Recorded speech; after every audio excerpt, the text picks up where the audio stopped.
why are they still spending millions and millions of dollars doing this? They know what's going on. They know there's no serious threat.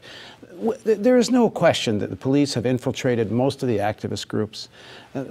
This is like 101 in how you do policing in this situation. They have these things called the fusion centers that are very well known. It's a fusion of Homeland Security, NSA, the police departments. You'll have the National Guard hooked in. You'll have military intelligence hooked in. It's impossible to imagine the fusion center is not operating here. That means they have everybody's cell phones, which they had anyway. I mean, they're already listening to everybody, but they would do a specific kind of filtering when you have something like this going on. They know there is no real threat here. And even if there was something, you're talking a tiny handful of people, they'd easily find out and figure out who they are right away. So why are they still doing it? And I think the answer is, this is a training exercise. They think, and I think rightly so, someday it's not just going to be some kids out there. Someday unemployment's going to hit, 15, 20, 25, 30% nationally.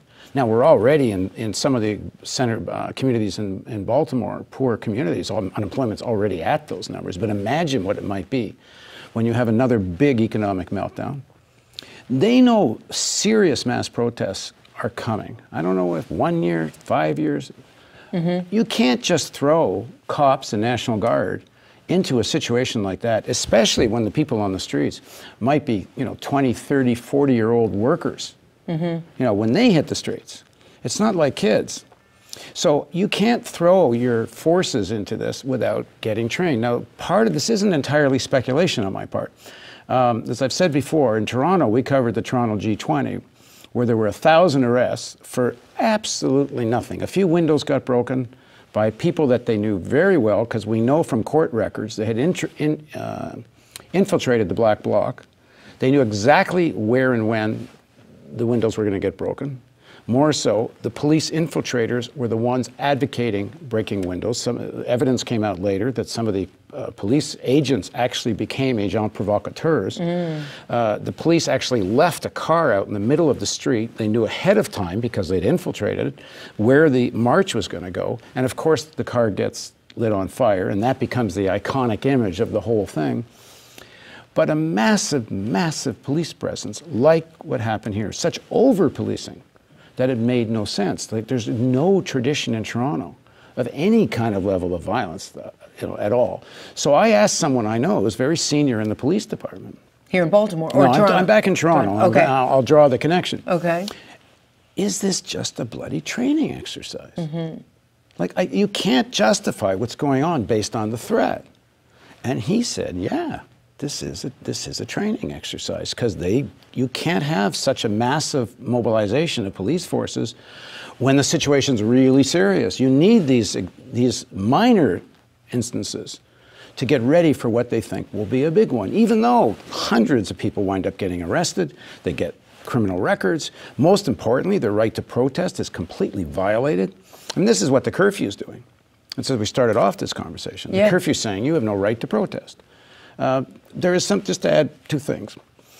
The FBI Police Academy, I may have the exact title wrong, but it's the FBI Police Academy, has a whole international auxiliary and outreach, which essentially is police chiefs all over North America. And they come to the FBI for training. It's part of how they create a national strategy of tactics and methodology, because you can see the same stuff happening in city after city. It's not an accident.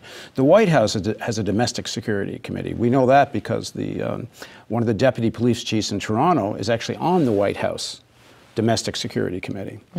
And from the source I have, and it's a good source, this is where they're starting to coordinate these rehearsals. But the rehearsals are two things. One, they're violating people's rights. Number two, instead of rehearsing for mass repression, how about solving some of the problems? Is it okay? So let's move on a little bit and talk about some news that developed last night. The officers who were charged have now been released. They put up bail for them. I have the figures somewhere in my notes. Here we are. 2 facing misdemeanors. They posted bail for $250,000. 4 officers with felony charges posted bail for $350,000. And the one protester that was captured on the film, there was a picture of him breaking a cop window. His bail was set at $500,000. So, Doug, you're sort of the bail expert here. Talk a little bit about this discrepancy. Well, there's a lot of discrepancy.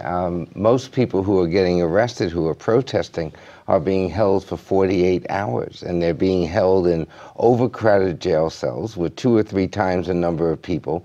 They're getting 4 slices of bread and 1 slice of cheese, and that's their food that's their big meal of the day.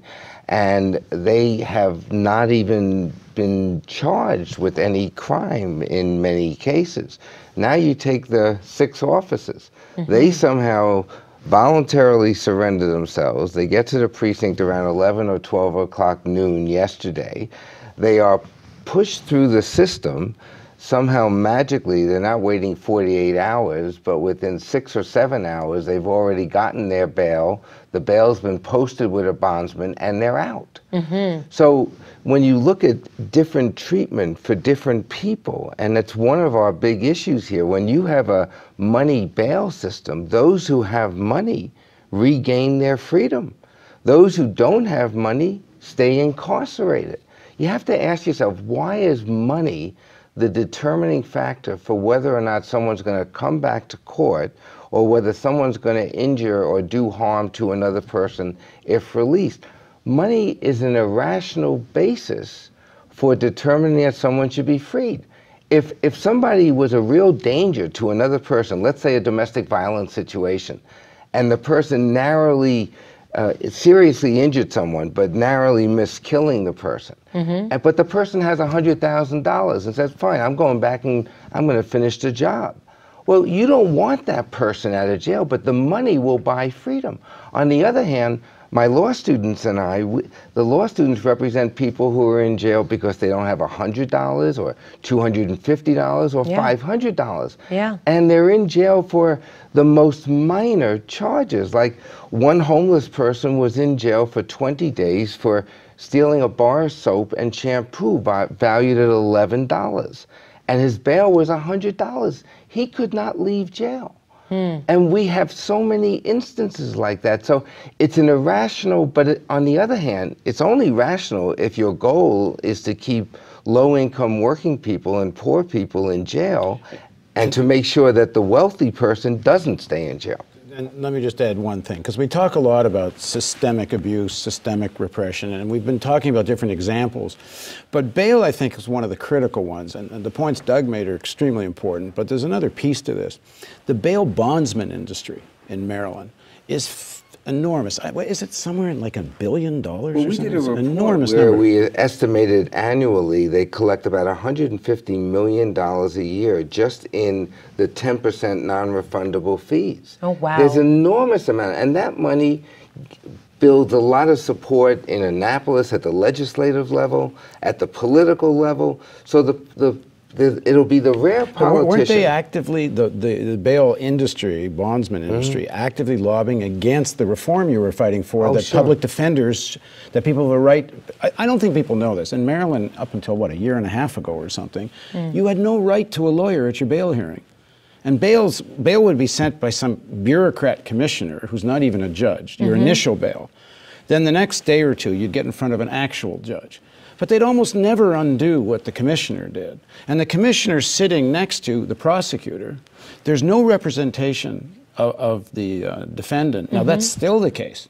What Doug was able to do was able to, at least when you come in front of the judge, you now have a public defender, except sometimes if it's a Monday morning and it's after a weekend, there could be as many as 150 people charged.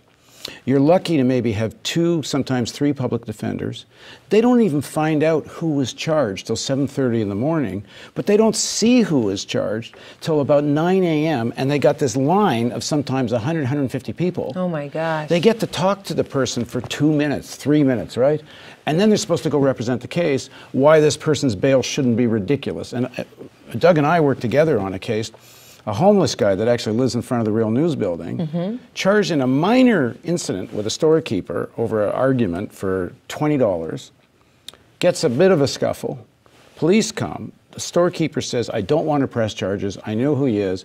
But it happened to have been captured on a video camera. So the cop says to himself, okay, I'm speculating because I'm not a mind reader, but it's pretty clear. I got to make my quota for today. This is an easy bust. I got video and a witness. I actually don't care whether the storekeeper wants to press charges. So they arrest this guy.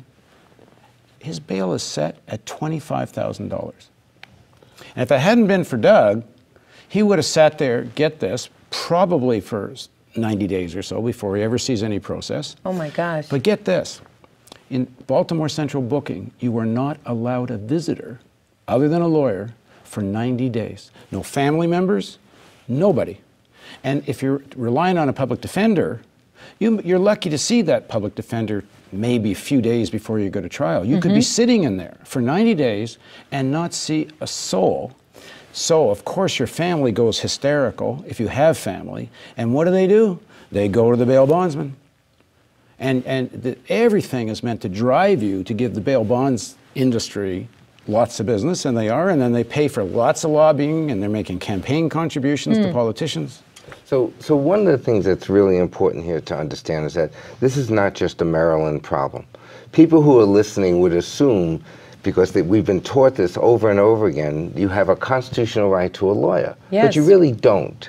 You have one at trial, you have one at critical stages before trial, but you are not guaranteed a lawyer when your freedom's first at stake. And so for the last 15 years, a group of lawyers, we have been trying very hard to make sure that the constitutional right to counsel begins at the beginning.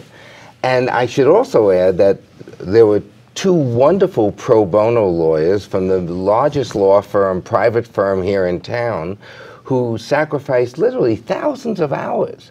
So there's members of the legal profession that are ready to go to bat for people. But the idea is, the biggest takeaway from all this is that many people are losing their freedom. Indeed, they're being punished before they've had a trial solely because they're poor.